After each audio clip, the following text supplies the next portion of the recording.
し皆さんが女性ポートレートを写真でも動画でも撮る場合、写真だと必ず肌の補正ってやりますよね。ライトルームやフォトショップを使えばワンクリックで簡単にニキビを消すこともできるし、ブラシで目の下のクマも簡単に消すことができます。ただ動画の場合はというと、そう簡単にはいかないんですよね。そこで今日はダヴィンチリゾルブで肌をきれいにする方法っていうのを4通り標準搭載されているエフェクトや外部プラグインを使ったものをご紹介したいと思います。先に今回一番良かった結果をお見せすると、このような結果になりました。どうです？めちゃめちゃ綺麗になってますよね。今日紹介する4つの方法も、それぞれやっぱり得意不得意があって使いどころが結構変わってくるので、今日はそのあたりも含めて皆さんに紹介していければなと思います。じゃあまず最初に紹介する方法がダヴィンチリゾルブのビューティーエフェクトを使った方法になります。このビューティーエフェクトは映像の中で人物の肌を自動認識してくれるわけではなくて、映像の中から肌色を探して、でそこにスムージングをかけるものになっています。なのでもし背景とかに肌色に近いものがあればそこにも影響しちゃうので、このビューティーエフェクトを使用する場合は肌をマスキングしてから使用する必要があります。でマスキングをするには、ウィンドウツールを使って顔の範囲をざっくり選択して、でそこにトラッキングをかけます。そして肌以外の目とか口に影響が出ないようにクオリファイヤーで肌の色を抜き出します。肌の色が抜き出せたらノードにビューティーエフェクトを追加して、そしたらこのスムージングセクションのストレングスのパラメーターを好みの見た目になるまで調整します。あまり強くかけすぎると Android みたいにちょっとすごく不自然な見た目になってしまうので、かけすぎには注意しましょう。他にもディテールリカバリーやテクスチャーリカバリーといったパラメーターがあるんですけれども、僕はいろいろ試した結果、基本的にここはいじらないでデフォルトのままにしていることが多いです。特にいじったとしても結果が良くなったっていうことがあんまりないんですよね。というわけでこのビューティーエフェクトを使った結果がこちらになります。このツールは大きいニキビとかを消してくれるツールではないので、そこはそのままなんですけど、それ以外の肌の細かなシワとかは目立たなくなってるかなと思います。このビューティーツールの良いところはすごく動作が軽いので、キャッシュをしなくても僕のマシン環境だとリアルタイムで映像を再生することができるので、非常に使い勝手がいいっていうのも一つの魅力になってます。で次に紹介するのがフェイスリファインメントツールになります。これは先ほどのビューティーツールとは違って、しっかりと顔を認識して、さらに目とか鼻とか口とか、あと肌もそれらを個別に認識しているので、それぞれ調整することができます。このボタンを押してトラッキングを完了したら、このスキンテクスチャーを開いてオペレーティングモードを選びます。ビューティーオートマティックってモードで、手軽に調整することもできるし、ビューティーアドバンスドモードで細かく調整することもできます。今回はビューティーアドバンスドモードで、細かくパラメーターを調整してみました。そしてこのアイズのタブを開いて一番下にあるこのアイバックリムーバル、このパラメーターをぐっと持ち上げることで、この目の下のクマとか影っていうのをかなり強く除去することができます。目の下の影は与える印象がすごく大きく変わってくるので、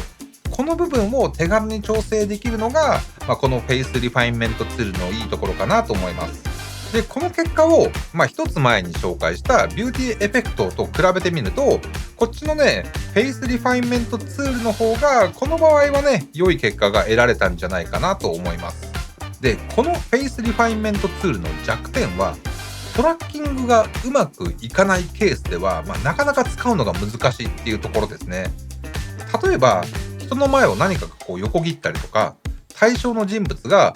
振り返ってしまったりとかってなるとトラッキングが外れてしまうので、そうするともうほんと1フレームごとに眉毛とか目とかもう鼻唇顔とかも全部を手動で調整しなきゃならないんですよ。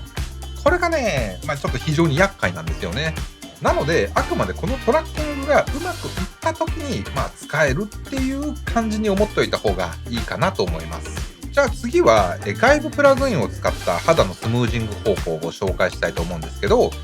今日使うのはレタッチフォーミーっていうツールのヒールとダッチ&バーンっていう2つのプラグインを使っていきます。これらはね、有料のプラグインにはなるんですけれども、結論を言ってしまうと、最もね、やっぱり簡単かつ最良の結果を得ることができます。まず最初にこのヒールプラグインを試してみたいと思うんですけど、このヒールプラグインは肌をスムージングするっていうわけではなくて、ニキビとかシミとかそばかすなどを自動的に消し去ってくれるプラグインになります。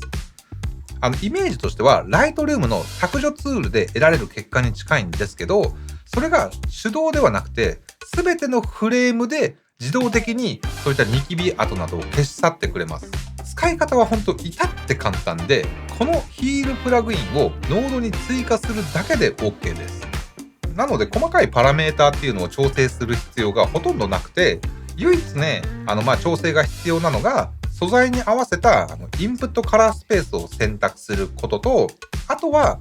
被写体に映ってるね、被写体の大きさに合わせてポートレートスケールっていうこの項目をクローズアップ、ハーフレングス、フルレングスのどれかから選びます。でクローズアップを選べばよりね細かくニキビ跡などを取り除いてくれて、フルレングスであればほんと離れた距離の被写体の中でも本当に目立つものだけを除去してくれるような形になります。でね、その精度がご覧の通りねめちゃくちゃ優秀なんですけど、ただでもよくよく見てみるとね、たまに除去することができなかったフレームがあったりするんですよ。でこのヒールプラグインはマニュアルで特定のニキビとかそばかすを指定して削除するっていうことができないので、こういったケースでは、一度書き出した後に手動でそのフレームから、取りこぼしっていうのを、フュージョンとかでね消してあげる必要があります。それでもね、全てのフレームを手動でね作業するよりかははるかにもう作業時間っていうのを短縮することができます。で最後に紹介するのはこのダッチ&バーンっていうプラグインで、こいつは肌のテクスチャーを残したまんま影や赤みといった色をスムージングしてくれるので、すごくね自然な結果を得ることができます。でこのダッチ&バーンプラグインもヒールプラグインと同様に、フルオートで処理を行ってくれるので、基本的にはこれもノードに追加するだけで OK です。先ほどのねヒールプラグインの後にこのダッチ&バーンプラグインを適用してみると、結果はねこのような形になってます。ちなみにこれはヒールプラグインで一部さっき取りこぼしてたものも手動で除去する前の状態に適用しているので、結果的にはねそれも綺麗に消えているので、この2つを同時に使用することが最も手軽にかつ最良の結果を得ることができると思います。で先にね紹介したダヴィンチリゾルブの内蔵プラグイン2つの結果と比べてみるとこんな感じになっていて、一目瞭然でこのレタッチフォーミーの結果がねやっぱり一番自然なんじゃないかなと思います。ただしこのレタッチフォーミーのツールにも一つね大きな弱点があります。それはねめちゃくちゃ重いんですよ。僕のね Mac Mac Studio の M1 Ultra を使用していて、 GPU の性能は今の Mac の中でもかなり上位クラスに入ってるものだと思うんですけど、この2つのプラグインを同時に適用すると再生 FPS はもう1以下になって 0.3 ぐらいになっちゃうんですよね。なのでリアルタイムでこの映像を再生するっていうことはまず不可能になります。なのでノードキャッシュをするか、タイムライン上でこのカラーアウトプットキャッシュをするか、もしくはこの結果をねレンダリングしちゃうかっていう感じになるんですけれども、今回ね元となった映像は 4K30fps だいたいね11秒ぐらいのクリップになるんですけれど、レンダリングするとこれがねだいたい15分ぐらいかかりました。なのでねちょっと全てのクリップにこのプラグインを適用するっていうのは正直かなり時間がかかるので、僕はねこういったクローズアップのカットみたいにもう本当ここぞというところでね、使用するにとどめておいて、ちょっと引いた映像とかであれば、ダヴィンチリゾルブの内蔵プラグインとかと併用するのがいいんじゃないかなと思います。で僕仕事でそのタレントさんとか、あとは若いアイドルの方とかをね撮ったりすると、その時にね、結構事務所側から肌に対する修正がこう細かくついたりするんですよ。で、それでね、ちょっと一度苦い経験をした思い出があって、その時はもうほんとね、全部手動で消したんですよ。その時はトータルでね、だいたい十数秒ぐらいの、映像を処理したと思うんですけど、もうかかった作業とかもう丸1日とかですからね。ほんとね、今となっては、あの時にこのプラグインを知っておけばと、マジで思ってます。でもやっぱりクライアントワークでこのレベルの肌のね、スムージングができると、かなりね、強い武器にはなると思います。当然クライアントは喜んでくれるし、この作業をオプションにしたとしても、喜んで別料金を払ってくれるクライアントさんっていうのは結構多いと思うので、有料のプラグインではあるんですけど、そうやってね、ちゃんと費用を請求すれば、1回でね、十分に元は取れちゃうんじゃないかなと思います。もしこのね、レタッチフォーミー気になるという方は、概要欄の方にね、リンクを貼っておくので、ぜひチェックしてみてください。はい。というわけでいかがでしたでしょうか。肌の調整はね、必ずしも必要というわけではないんですけれども、いざやるとなると、やっぱりね、写真とは違って動画は相当な労力になるし、そもそも初心者の方であればね、どうやってやっていいかわからないっていう方も、いらっしゃったかなと思うので、今日、紹介したこれらの方法が参考になればなと思います。はい。というわけでね、本日の動画は、以上となります。それでは皆さんまた次の動画でお会いしましょう。ピース。